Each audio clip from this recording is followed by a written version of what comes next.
Hey guys, Southern Sage again.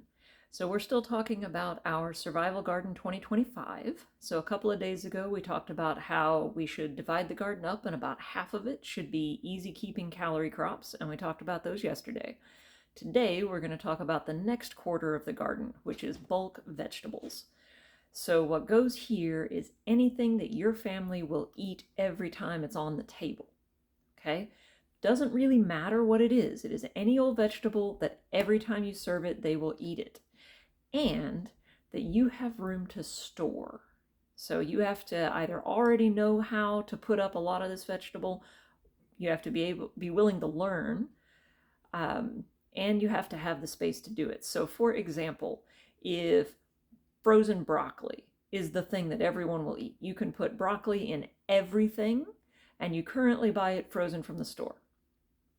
If you're going to freeze large amounts of broccoli, you need to have enough freezer space. So if you're making do on the freezer that's in your refrigerator, then this is not viable.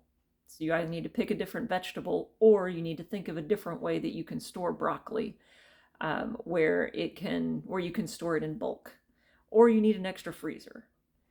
So conversely, there are a lot of things that I personally like to pressure can, so like green beans. So for my family, green beans are a staple. I plant a lot of green beans, and in the summertime, I can a lot of green beans because every time I serve it, everybody eats it. And when I'm canning it, it's shelf stable. I can put it in the cabinet, in a shelf, under a bed, wherever, and it's fine. I don't have to worry about the power going out.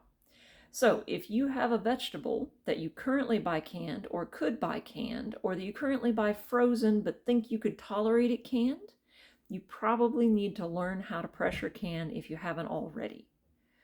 Do also consider other ways of preserving these vegetables and test them out with your family. So things like pickles or lacto-fermented, think sauerkraut, but you can do that with any vegetable. I'll do another episode on that a different time. But there are other ways that you can eat vegetables and store them that you may not be used to. And so if there's a vegetable that your family really, really likes, but right now you don't have the space, like the freezer space, to store a lot of it, consider trying out those other methods, right? So get some canned green beans and see if you can salt them, season them, something like that, so everyone will eat them.